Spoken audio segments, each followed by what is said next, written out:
of America and to the republic for which it stands, one nation under God, indivisible, with liberty and justice for all. Of the Carson City Republican Party, I'm delighted to see so many people here tonight. I know we have an important discussion, so we have an abbreviated agenda, as you can see, so I'm going to move right along. I just want to say that we have very many wonderful volunteers in our office and who work with us, and I just want to thank all of them who participate on a regular basis. I'm very proud of all the people that are around me.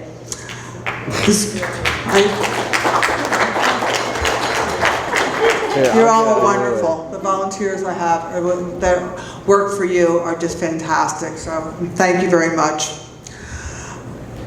We have a very active fall coming up, and we're working for all of you. We will have a booth starting tomorrow night at the Fast Track, and we will be registering voters, and we will be handing out information to educate the people of the up and coming elections. We also will be at Dayton Valley Days in September, and on October 24th of this year, we are going to be holding a town hall meeting with our elected officials. And it's going to be here, and it's a Tuesday evening from 6 to 9, and the purpose is so that everybody in Carson City can come. It's not going to be designated the Republican Party, so we'll be inviting the community to come out and ask our elected officials, the people who are holding office now, any questions. So I'm looking forward to seeing all of you then. And another exciting thing is on December 9th, we will be holding our Christmas party this year at the Governor's Mansion from 5 to 8. The best part is all of our bills are paid. Yay! And as of 2 days ago, we had $36,387 in the bank.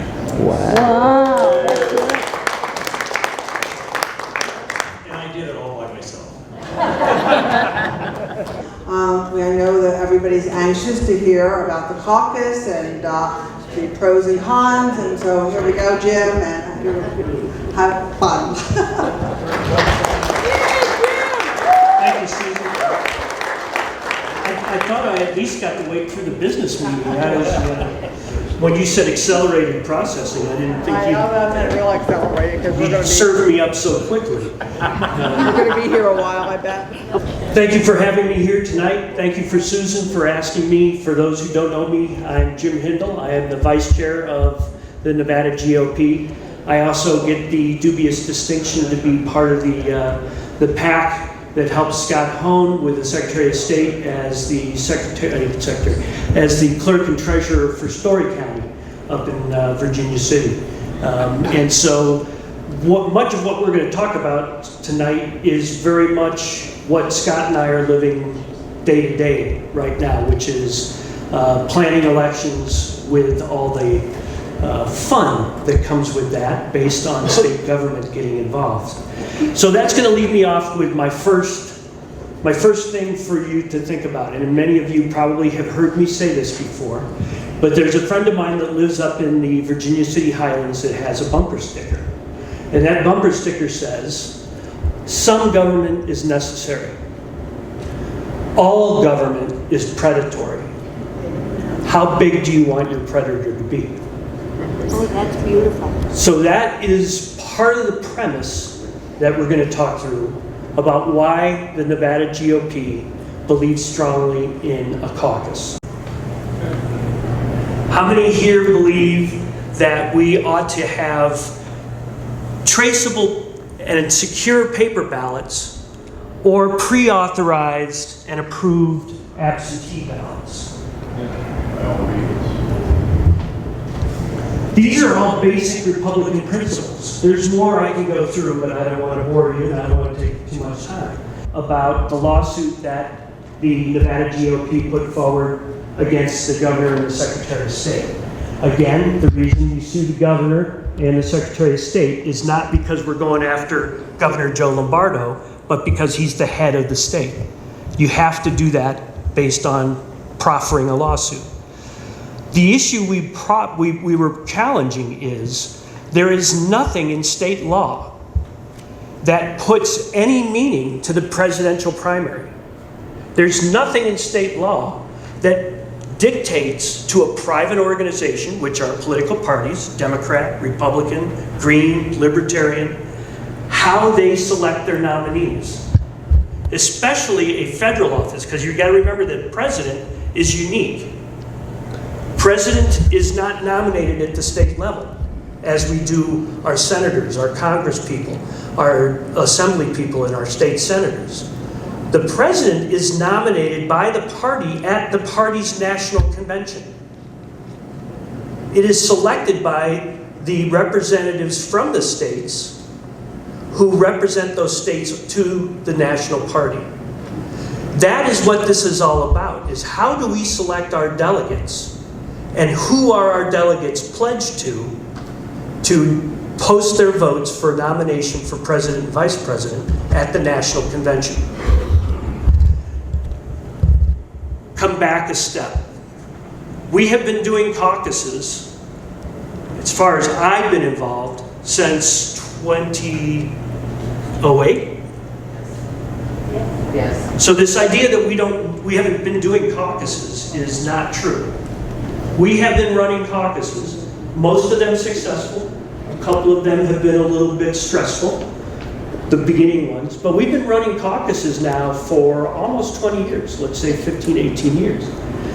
We've got a process down. In 2016, we ran one of the most successful caucuses in the United States. In 2016, the turnout for the presidential, for the caucus and precinct meeting across the state was around, forgive me, it's on my note back here, but I want to say around 27% of Republicans turning out. In the state primary in June that year, where we had a Senate election, a Senate nomination and election going on, a very heated one, it was the same turnout of Republicans. It was virtually the same, a couple hundred votes. So the idea and what's being out there in the media and what's being out there put out about how caucuses have a very low turnout is not true. Now, we know that presidential emotion sometimes takes over, and we may have a little more of a blip based on the presidential primary versus June, depending on what the type of runs are being. But we have another Senate run this year. It's going to be a very heated campaign. Quite honestly, there's going to be a lot of silly money spent. They're going to drive turnout in the primary. So I expect that we will have equal emotion and equal dedication for people wanting to have their voice heard in the presidential primary as we will in June. The issue is the caucus is run by the Republican Party. The primary is run by the state of Nevada. And the state of Nevada, in the court ruling, I'm coming around back to that, said that the presidential primary has no binding impact on how the party selects its delegates and runs its nomination at national convention. The presidential primary is a beauty contest. The presidential primary is going to be a distraction because mainstream media and the, forgive my terms, but I'm going to say it, the establishment, and the establishment, as we all know, is not Republican or Democrat, it's Republicrat, if you want to talk about it that way, are going to drive a narrative through the presidential primary that is not probably, I'm making an assumption, we'll see, going to be that which is the opinion of not just the base, but of Republicans in this state. So the caucus itself, why did we get a caucus?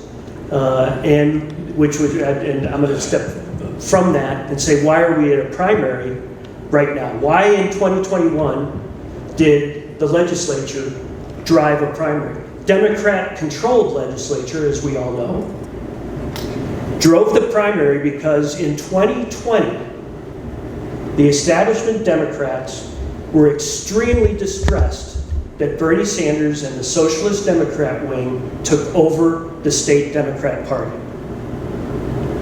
Bernie Sanders in the state of Nevada and the Socialist Democrats have a very effective grassroots organization. That's how they took over the party. What is the basis of a caucus is the voice of the grassroots. The voice of the people who are willing to go out and take a firm action to have their voice heard at the precinct level, within their county, with their neighbors. What is a primary? A primary is a state-run, faceless, easy, no responsibility activity. With our state laws now, with mail-in ballots, same-day voter registration, how many people remember Rush Limbaugh and Operation Chaos? Yeah. If you remember that. Maybe I'm going back a little far, all right? Operation Chaos was trying to submarine the Hillary Clinton presidential candidacy by having Republicans switch parties for the primary. There are credible movements out in this state to do the same thing with voter registration and same-day voter registration at the primary. The primary will allow, and I'll give you a discussion I had with a person up in Story County. They were very distressed about the caucus for what a lot of us worry about, in that people are being told that their voice won't be heard, that there will be a minimal turnout, that it won't be the voice of the people or even normal Republicans. And I asked, so what would they prefer? And they said, well, they really prefer the primary because they're disaffected Democrat who's registered nonpartisan, and they want to be able to register same day and vote as a Republican in our primary. I looked at her and said, is that a logical representation of the Republican people, Republican Party affiliated people in this state when we are picking our nominee? I very much believe that the nonpartisan is a target for outreach in the general. It's a target for outreach in the caucus. They just need to take a little forethought and foreplanning to change their party and become a Republican. But do we want people showing up the day of voting, early voting, or election day, changing their party and voting on who we want our nominee to be? No, we don't. That's a real issue in this state. I know Scott will make sure that within his power, everything will be done to make sure that this is an accountable, free, fair election across the board. But I also know that you have mail-in ballots out there, and you have this Operation Reverse Chaos that is being planned. Because let's go back to state law for the caucus, or for the primary. State law says that if a party only has one candidate on the ballot, they don't have a primary. There is a very real scenario where the Democrats won't have a primary. There's a very real scenario, and you're probably asking questions about this, where the Republican frontrunners won't be on the ballot. They'll be participating in the caucus. There's a very real situation where the state is going to spend $5 to $9 million of your money on an election that has no meaning. They are going to take 6 months of Mr. Hohen's and my time and our staff and our volunteers to run an election that has no meaning. And again, it's driven because the Democrats want a primary, because a primary cuts off the legs of grassroots. So how are we organizing it? And there's some controversy because people have been talking about how the state party has gone out and said that if somebody is in the primary, they are not eligible for the caucus. And if you don't participate in the caucus, you are not eligible for delegates to vote for you for nomination at the National Convention. That is correct. That is not unique to Nevada. We are also, and the reason for that is because we want the Nevada GOP to be the ones that run the election for that nominee for our delegates for our nomination at National Convention. We want to be in control of the process. We want to have voter ID.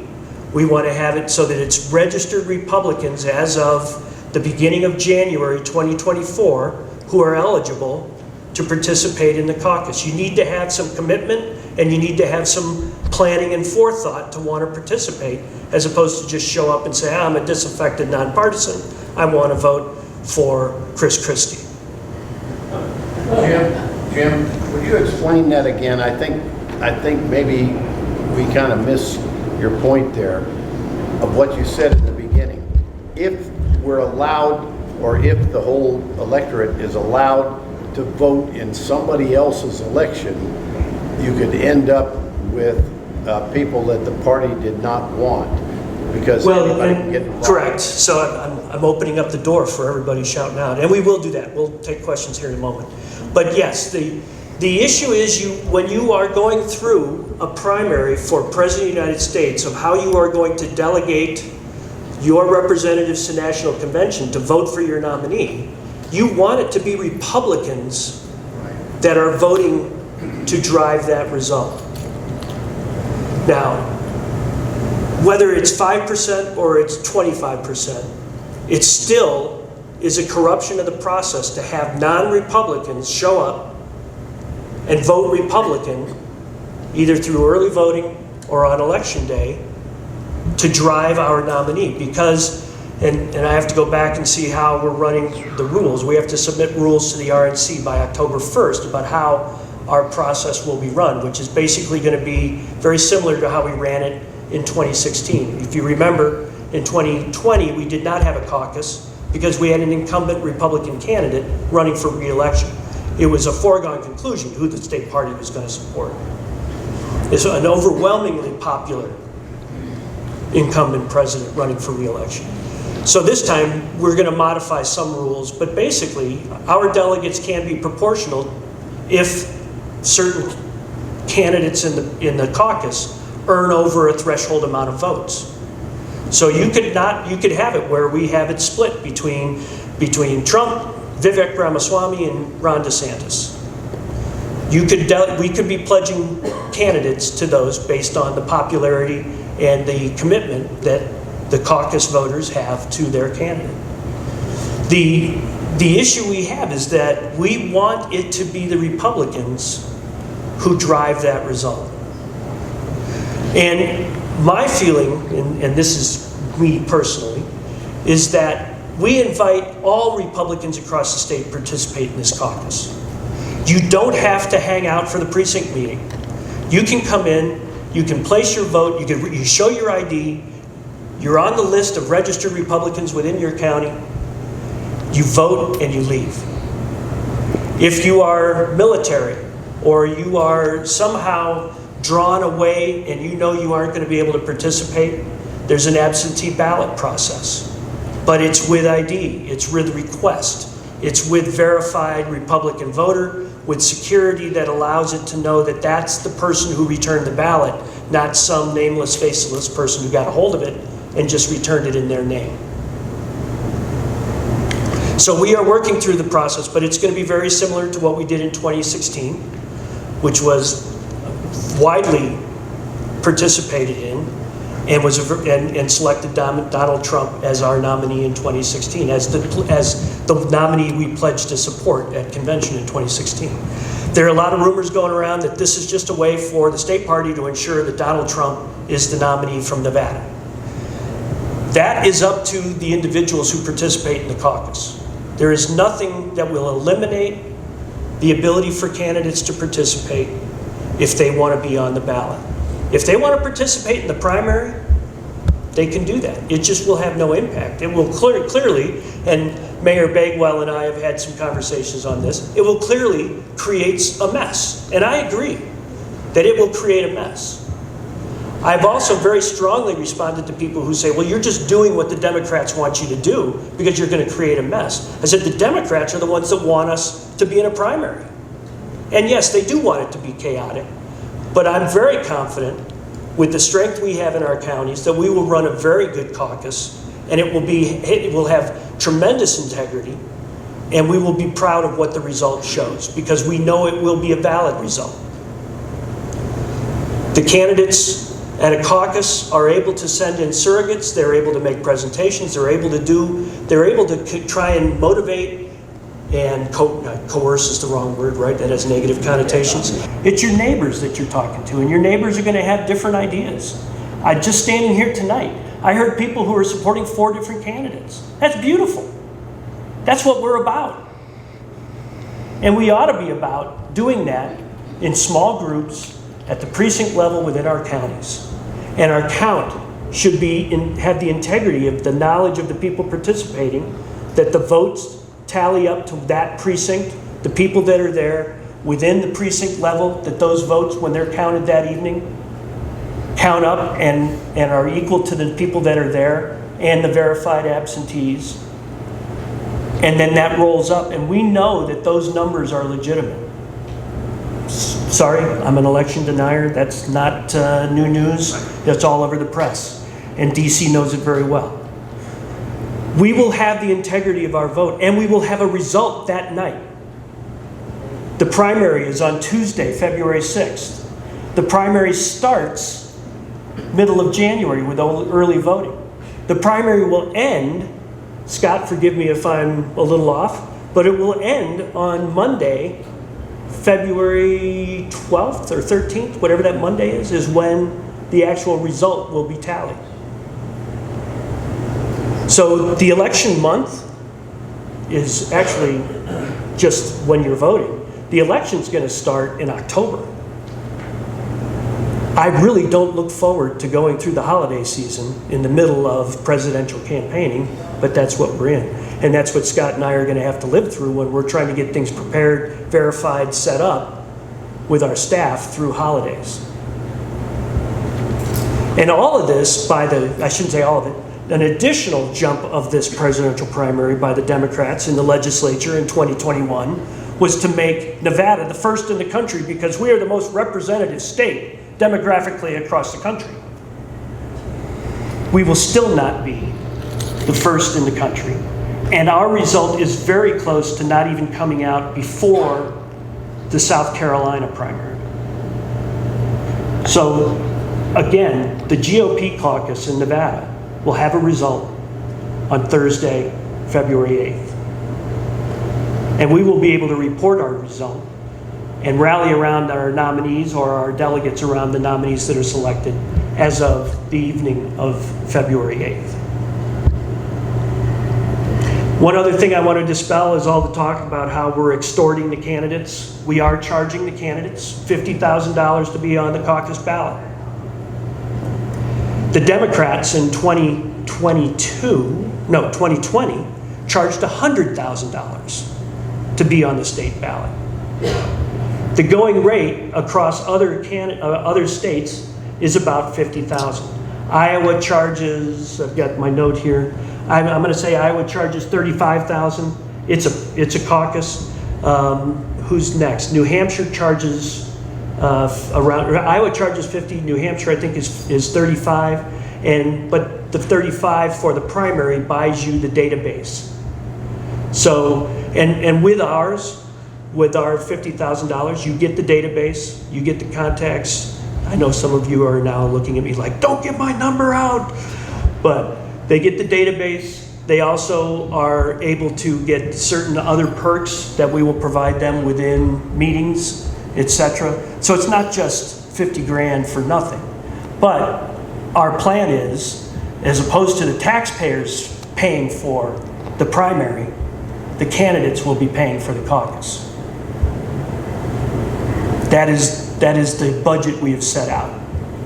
We don't expect to get all, how many are there? 12? All 12 candidates.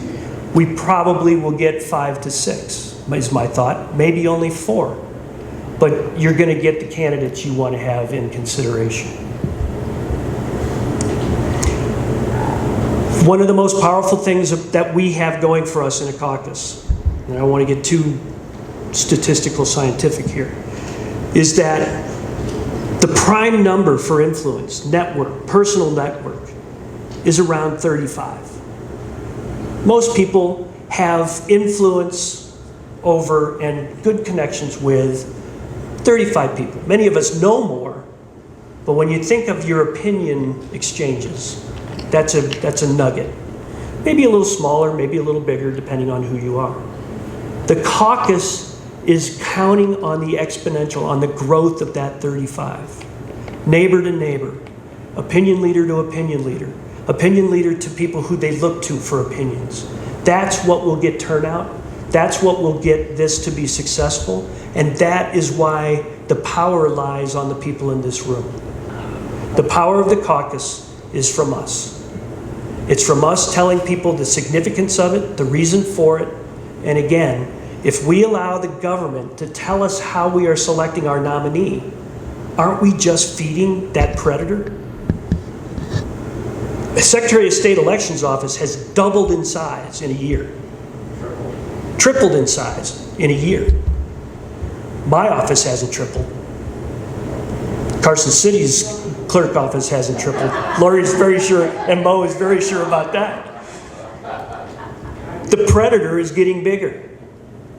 Government, federal, I won't go into weaponization and persecution. We can talk about that outside. But government is getting bigger, and we as the people are having a harder and harder ability to constrain it. Is it over the tipping point? We can debate that. But if we don't start pushing back, and is this a significant pushback? Maybe not in the totality of it, but it is a significant pushback where we tell government, you aren't going to tell us how we run our party.